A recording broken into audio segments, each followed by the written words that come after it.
Assalamualaikum warahmatullahi wabarakatuh. Selamat siang, yang terhormat Ibu Betty Dwi Rahmawati selaku dosen pengampu mata kuliah Bahasa Indonesia kelas TIF serta teman-teman kelas Bahasa Indonesia TIF yang berbahagia. Sebelumnya kami akan mempresentasikan hasil karya tulis ilmiah kami. Kemudian kami akan memperkenalkan diri terlebih dahulu, dimulai dari rekan saya. Sebelumnya perkenalkan, nama saya Muhammad Hasbi Asirif dengan NIM 10. Perkenalkan, nama saya Raditya Yoga Pranastika dengan NIM 014. Perkenalkan, nama saya Bintang Wulandari Perdani dengan NIM 16. Perkenalkan, saya Yolanda Barista dengan NIM 162. Untuk karya tulis ilmiah yang kami tulis, yaitu yang pertama ada evaluasi kinerja jurnalis dalam menyajikan berita melalui analisis produktivitas tenaga kerja wartawan. Kemudian yang kedua ada pemahaman manajemen risiko banjir pada sektor industri Pekalongan dilihat dari perspektif dan tantangan. Nah, untuk abstrak yang pada judul pertama, yakni penelitian ini bertujuan menganalisis produktivitas pada wartawan berdasarkan efektivitas kerja mereka dan pengaruh penggunaan sarana dan prasarana yang disediakan oleh atasan mereka.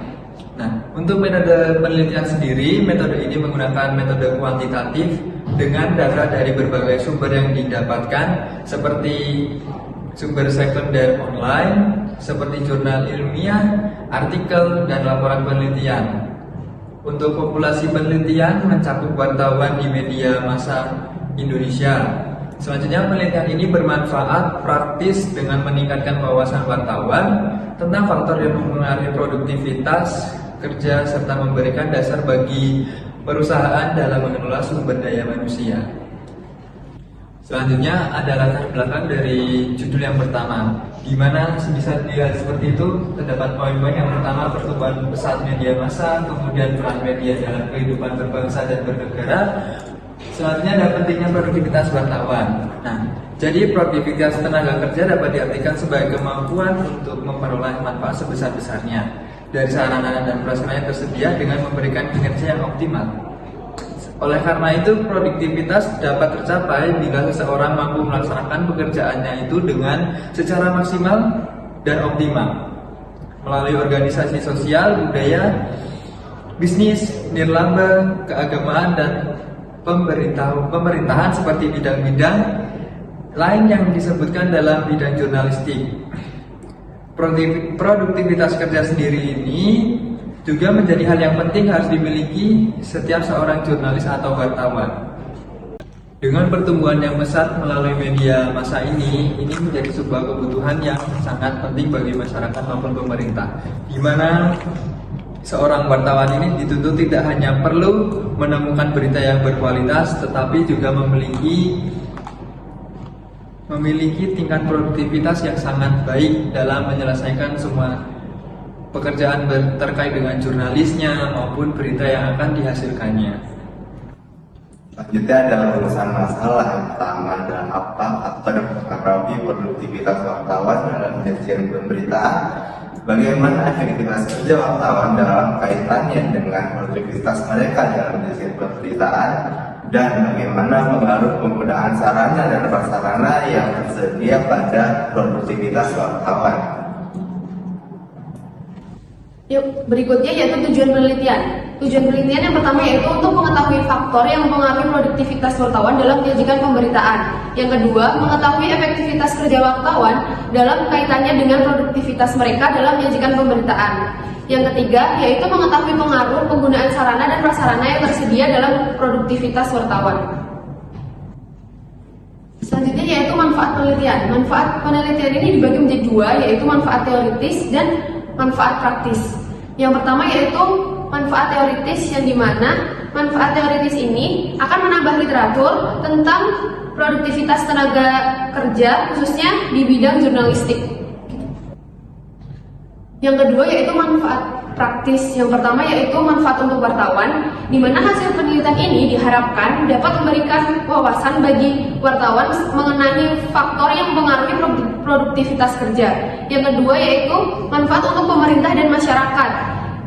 Yang diharapkan informasi yang akurat dari media massa akan membantu pemerintah dalam menyosialisasikan program dan kebijakan mereka, serta memungkinkan masyarakat mendapatkan informasi yang lebih jelas dan akurat. Yang ketiga yaitu perusahaan, di mana hasil penelitian ini dapat memberikan dasar bagi pengambilan keputusan yang lebih tepat dalam mengelola sumber daya manusia, terutama dalam hal penyediaan sarana dan prasarana yang efektif untuk mendukung kinerjanya. Selanjutnya pada lingkup penelitian yang pertama ada pengumpulan data. Di sini pengumpulan data dilakukan secara online dengan mengumpulkan data sekunder dari berbagai sumber yang dapat diakses melalui internet, termasuk artikel dan publikasi jurnal ilmiah yang relevan. Yang kedua pada subjek penelitiannya, subjek penelitian ini adalah wartawan yang bekerja di berbagai media massa baik cetak maupun online untuk memperoleh data yang beragam dan representatif. Dan yang ketiga, variabel penelitian. Pada variabel penelitian ini meliputi variabel independen, yaitu faktor-faktor pengaruh produktivitas wartawan seperti pengalaman kerja dan ketersediaan sarana dan prasarana. Selanjutnya ada tunjangan pustaka. Pada tunjangan pustaka ini kami pilih masuk. Yang pertama ada produktivitas. Produktivitas itu adalah perbandingan antara output terhadap sumber daya yang ada. Yang kedua ada tenaga kerja. Tenaga kerja adalah penduduk dalam usia kerja siap melakukan pekerjaan. Yang ketiga ada wartawan. Wartawan adalah pencari atau berita baik dari media massa dan media elektronik. Yang keempat ada efektivitas. Efektivitas adalah ketepatan penggunaan tentang seberapa jauh target terlaksana baik dari efektivitas dan efisiensinya. Nah, kita ada penilaian terdahulu. Penilaian terdahulu kami menggunakan dua penelitian. Yang pertama adalah STI pada tahun 2013 dengan judul analisis produktivitas kerja wartawan pada surat kabar haluan Riau Pekanbaru. Yang kedua ada Iqbal tahun 2020 dengan judul analisis produktivitas pada Lampung. Pada metode penelitian, yang pertama ada objek penelitian. Objek penelitian ini adalah wartawan yang bekerja di berbagai media massa. Yang kedua pada metode penelitian ini menggunakan metode kuantitatif dengan desain survei deskriptif. Dan yang ketiga, metode pengumpulan data. Pada metode pengumpulan data yang dilakukan menggunakan studi literatur yang dilakukan dengan mempelajari dan memahami literatur dari berbagai sumber penelitian. Selanjutnya untuk abstrak yang pada judul kedua ini memiliki penelitian ini mengeksplorasi perspektif dan tantangan yang dihadapi oleh sektor industri untuk menghadapi risiko banjir dengan menggunakan metode topografi. Selanjutnya ada metode DLP dan lepas pantai, dan yang terakhir ada metode Six Sigma. Metode topografi digunakan untuk mengidentifikasi dan memetakan wilayah rawan banjir serta merancang sistem drainase yang efektif. Untuk metode DLP dan lepas pantai diaplikasikan untuk melindungi kawasan industri yang berada di daerah risiko banjir melalui pembangunan tanggul dan struktur penahan air untuk mencegah terjadinya banjirop. Yang terakhir untuk metode Six Sigma sendiri ini digunakan untuk meningkatkan efisiensi operasional dan mitigasi risiko dengan menganalisis dan mengurangi variabilitas dalam proses industri yang sedang berjalan. Untuk latar belakang dari judul yang kedua, yaitu ada yang pertama, kawasan pesisir identik dengan adanya permasalahan banjirop. Nah, di mana disebabkan oleh penyusutan daratan atau bahasanya daratan ini semakin rendah, kemudian air laut itu semakin naik. Jadi daratan semakin rendah, air laut semakin tinggi, otomatis akan lebih mengalami dengan banjirop sendiri. Nah, selanjutnya ada kapasitas produksi yang berpotensi mencemari lingkungan. Karena Kota Pekalongan sendiri ini menjadi sebuah industri batik yang sangat banyak, kemungkinan besar memiliki permasalahan dengan limbah yang diakibatkan oleh penggunaan pewarna untuk kain batik mereka. Mereka harus menggunakan bagaimana cara untuk mengolah limbah tersebut agar tidak mencemari lingkungan tersebut. Nah, selanjutnya ada land subsidence, di mana land subsidence ini sendiri itu memiliki arti penyusutan daratan semakin lama semakin pendek. Misalnya dari tahun ke tahun itu memiliki penurunan yang sangat signifikan. Yang terakhir ada limbah industri batik. Limbah industri batik sendiri ini bisa seperti cairan yang dari pewarna-pewarna tersebut. Untuk rumusan masalah pada LKTI kedua adalah bagaimana proses terjadinya banjirop, bagaimana penanganan banjir dengan metode DLP, bagaimana proses pasang surut air laut, serta apa saja wilayah yang terdampak di pekalongan, dan yang terakhir apa saja variabel indikator dan parameter topografi. Terus saja ada tujuan penelitian pada LKTI kedua. Pertama itu mengetahui proses terjadinya banjirop, yang kedua mengetahui proses pasang surut air laut, yang ketiga mengetahui penanganan banjirop dengan metode DLP, yang ketiga mengetahui wilayah terdampak di pekalongan, dan yang terakhir mengetahui variabel indikator dan parameter topografi. Selanjutnya yaitu manfaat. Manfaat dari penelitian ini adalah untuk mengetahui proses terjadinya banjirop yang terjadi di wilayah pesisir pantai. Yang kedua yaitu mengidentifikasi variabel, indikator, dan parameter dari topografi. Yang ketiga yaitu mengetahui variabel, indikator, dan parameter topografi, serta mengetahui wilayah yang terdampak banjirop sehingga dapat melakukan pendataan serta dapat melakukan pencegahan, mengetahui penanganan banjir dengan metode DLP. Pada tinjauan pustaka yang pertama mengenai banjir. Banjir merupakan bencana alam yang biasanya terjadi pada wilayah pesisir pantai dengan ketinggian permukaan tanah yang tidak lebih tinggi dari pasang air laut tertinggi. Yang kedua mengenai pasang surut air laut. Pasang surut air laut dapat diartikan sebagai turunnya permukaan air laut pada periode tertentu yang merupakan akibat dari pergerakan benda langit. Selanjutnya yang ketiga adalah topografi. Topografi dapat diartikan sebagai ilmu yang mempelajari bentuk permukaan bumi dari objek lain seperti planet.